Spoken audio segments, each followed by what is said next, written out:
আল্লাহ তোমার মেহেরবানি, তুমি কতই দিলে রতন, ফ্যাসিবাদের হইল পতন।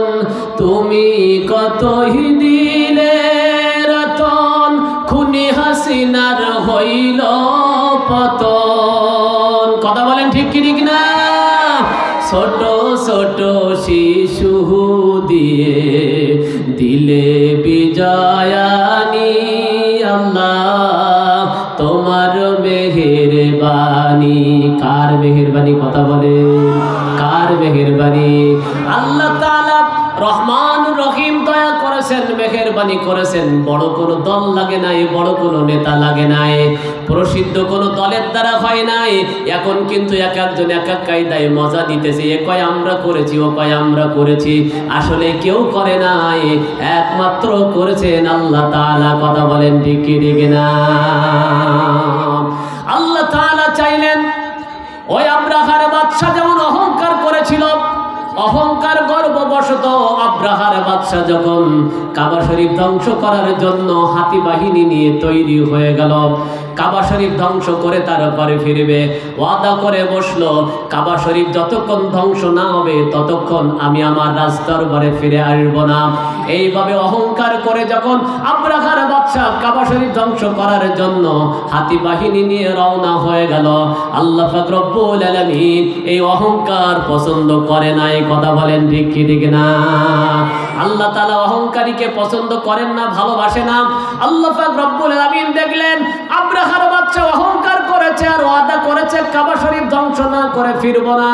আল্লাহ তাআলা চিন্তা করলেন এখানে একটা উচিত শিক্ষা দেওয়ার দরকার। আল্লাহ তাআলা ছোট্ট ছোট্ট পাখিকে ডেকে দুই পায়ে দুইটা পাথর, ঠোঁটে একটা পাথর দিয়ে পাঠিয়ে দিলেন আর বললেন যাও পৃথিবীর জমিনে যারা অহংকার করেছে তাদের উপর ছোট্ট পাথরগুলা নিক্ষেপ করে দাও। জোরে বলি সুবহানাল্লাহ।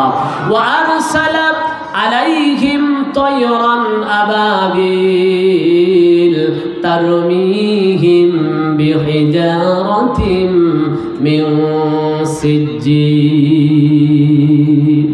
আল্লাহ পাক রব্বুল আলামিন ছোট্ট ছোট্ট পাখিকে পাঠিয়ে দিলেন মাত্র তিনটা পাথর, এক একজনের দুই পায়ে দুইটা, ঠোঁটে একটা পাথর।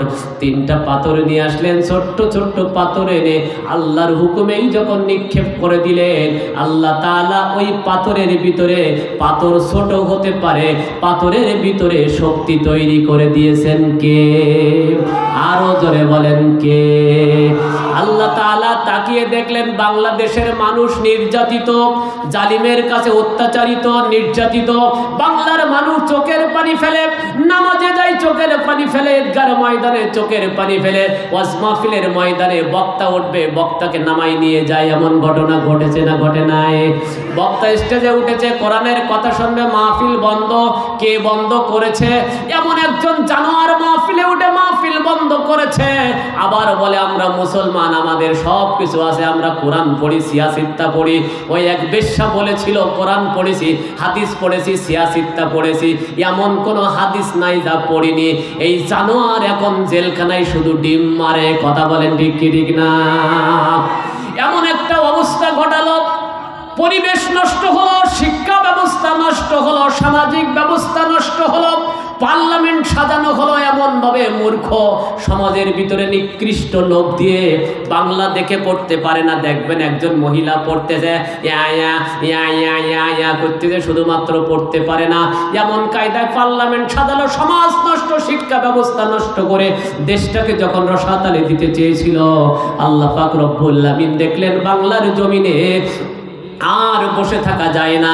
যখনই শাপলা চত্বরে আলেমদের উপর হামলা হলো, ওই সৌদি, ওই যখন মোদি বাংলাদেশে আসার জন্য বাংলাদেশে মোদিকে নিয়ে উদ্বোধন করা হবে, বাংলার মুসলমানেরা, মাদ্রাসার হাফেজ ছাত্ররা যখন বাধা দিল, তাদের উপর গুলি করে মাদ্রাসার ছাত্রগুলো মেরে দেওয়া হলো।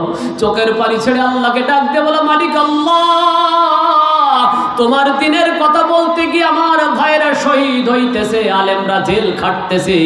আল্লাহ বলে দাঁড়া, একটু অপেক্ষা কর, সময় আসুক। ও তো ওয়াদা করেছে 41 সাল, আমি আল্লাহ 41 কেন, আমি 31ও পুরোতে দেব না। কথা বলেন ঠিক কি ঠিক না? আবার যখন শাপলা চত্বরে হেফাজতে ইসলামের উপর হামলা হলো, আল্লাহর কাছে ডাক দিয়ে বলে মালিক আল্লাহ, মাতা নাসরুল্লাহ, তোমার সাহায্য কখন আসবে? আল্লাহ ডাক দিয়ে বলে বান্দা অপেক্ষা কর, আমি ওদের 24 সাল পুরোতি দেব না। জোরে বলি আল্লাহু আকবার। এরপরে যখন গড়ে আলেমদের ধরা শুরু করলো, ওয়াজ মাহফিল বন্ধ, কোরআনের তাফসীর মাহফিল বন্ধ, সব জায়গায় গন্ডামি শুরু করলো, সন্ত্রাসী শুরু করলো। এদেশে মডেল মসজিদ নামে ওই সৌদি সরকারে যে মসজিদ দিয়েছে, টাকা অর্ধেক টাকা লুটপাট হয়ে গেছে, ব্যাংকের টাকা লুটপাট হয়ে গেল। দেশটা যখন পঙ্গু হয়ে গেল, আবার আলেম ওলামারা চোখের পানি ফেলতেছে, আর্তনাদ করতেছে। জুলুম অত্যাচারে মাজলুমের উপর যখন এভাবে জুলুম করা হয়, আল্লাহর নবী বলেছেন মাজলুমের দোয়া আমি আল্লাহ বৃথা যেতে দেই না। 3 শ্রেণীর মানুষের দোয়া বৃথা যায় না। সন্তানের জন্য যদি পিতামাতা দোয়া করে, ওই দোয়া আমি আল্লাহ তাআলা কবুল করে নেই। মুসাফিরের দোয়া আমি আল্লাহ কবুল করি। আর যাদের উপর অত্যাচার করা হয়, জুলুম করা হয়, তারা যদি দোয়া করে আমি আল্লাহ কবুল করি। আল্লাহ পাক রব্বুল আলামিন মাজলুমের দোয়া কবুল করে নিয়ে বলতেছে দাঁড়া, একটু অপেক্ষা কর। আব্রাহার বাদশারে যেমন ছোট্ট পাখি দিয়ে আমি শেষ করে দিয়েছি, বাংলার জমিনেই ছোট্ট ছোট্ট কচি বাচ্চা দিয়েই শেষ করব। জোরে বলি আল্লাহু আকবার। এই কারণে আল্লাহ পাক রব্বুল আলামিন দেখলেন বড় কোনো রাজনৈতিক দল লাগে না, বড় কোনো দলের পরিচয়ও লাগবে না। ছোট্ট ছোট্ট বাচ্চারা ঘর থেকে বাইর হবে, স্কুল থেকে বাইর হবে, মাদ্রাসা থেকে বাইর হবে, গুলি করবে, গুলির ভয় করবে না, সামনে দাঁড়িয়ে যাবে, সীসা ডালা প্রাচীরের মতো দাঁড়িয়ে গিয়ে মুখের তাজা রক্ত যখন ঢেলে দিয়েছে, আল্লাহ তাআলা আকাশ থেকে রহমত নাজিল করে দিয়ে জানিয়ে দিল আমি 24 সাল পোড়াতে দেব না, বরং দুপুরের রান্না ভাত ওর কপালে জুটাবো না। কথা বলেন ঠিক কি ঠিক না? এই ক্ষমতা আল্লাহর আছে না?